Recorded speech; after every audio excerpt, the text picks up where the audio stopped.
নমস্কার বন্ধুরা, তোমরা সবাই কেমন আছো? আশা করি ভালোই আছো। আমিও ভালো আছি। প্রচণ্ড গরম পড়েছে। আর এই গরমে না যতটা পারবে রোদের থেকে দূরে থাকবে আর প্রচুর পরিমাণে জল খাবে। আর হ্যাঁ, বাইরের খাবারটাও কম খাও। বাড়িতেই রান্না করে খাও, কিন্তু একটু লাইট খাবার খাও যাতে শরীরটা সুস্থ থাকে। আমাদের বাড়িতে কালকে ঘটে গেছে এমন এক ঘটনা যে আর কি বলবো। এতদিন শুনেছি লোকেদের সানস্ট্রোক হয়, সানস্ট্রোক হয়, কিন্তু কালকে সেটা আমরা প্রত্যক্ষভাবে সেটা আমরা দেখেছি।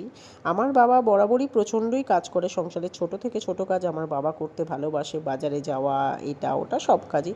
তো কালকেও সেরকমই করছিল, কোনো কিছুই আলাদা ছিল না। সকাল থেকে উঠলো, কাজকর্ম করলো, খাবার দাবার খেলো।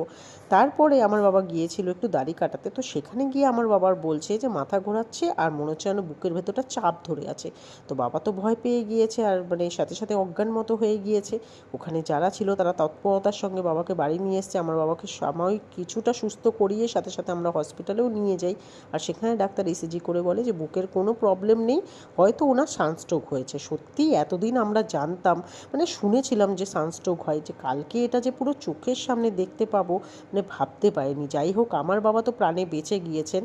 তোমরা প্লিজ একটু তাই সবাই খুব সাবধান থেকো, রোদ থেকে একটু দূরে থেকো, আর যতটা সম্ভব প্রচুর পরিমাণে না জল খাও। কালকে আমার বাবার সাথেও হয়তো এটা হয়েছে, ডাক্তার যেটা বললো যে ডিহাইড্রেটের জন্য বাবার হয়তো এই সমস্যাটা দেখা দিয়েছে। কারণ ইসিজিতে কোনো কিছু ধরা পড়েনি, কোনো ব্লকেজ নেই, কিচ্ছু নেই। তার হয়তো কালকে ওই মাথা ঘোরানোর থেকেই বুকের মধ্যে অক্সিজেনের লেভেলটা কমে গিয়েছিল, ফলে হয়তো ওটা হয়েছে।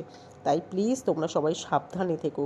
খুব গরম পড়েছে, এই গরমে যতটা পেরো না রোদের থেকে দূরে থাকো, বাড়িতেই থাকো। কী যে কালকে ঘটনা ঘটে গেল যে আর কী বলবো। তো যাই হোক, এখন বাবা আমার সুস্থ আছে, ভালো আছে, বাড়িতে আছে। ডাক্তার ফুল বেড রেস্ট দিয়েছে। তো বাবাকে তো আমরা ডাক্তার দেখিয়ে বাড়ি চলে আসি কালকেই। তো আসার পর আজকে থেকে তো আমার ছেলের স্কুল শুরু হয়ে গিয়েছে যেহেতু, তো স্কুলে ও সকালবেলা যাবে। তো আমি এর জন্য সকাল সকালই রান্না টান্না সব কমপ্লিট করে নিয়েছি।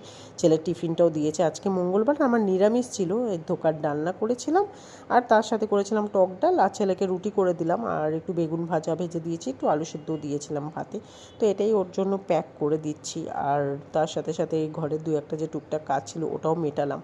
জামাকাপড়গুলো মেলে দিলাম আর ঘরটাও মুছতে শুরু করে দিয়েছিলাম তার সাথে সাথেই। কারণ যতটা কাজ এগোনো যায়, নাহলে এতটা গরম পড়ে না, যতটা টাইম যায় এত কষ্ট হয় কাজ করতে যে বলার মতো না। আর যখন ছেলে স্কুল থাকে তখন আমারও খাওয়া দাওয়াটা তাড়াতাড়ি হয়। তো চলো, আজ ভিডিওটা এই পর্যন্তই। ভালো লাগলে একটা লাইক করো।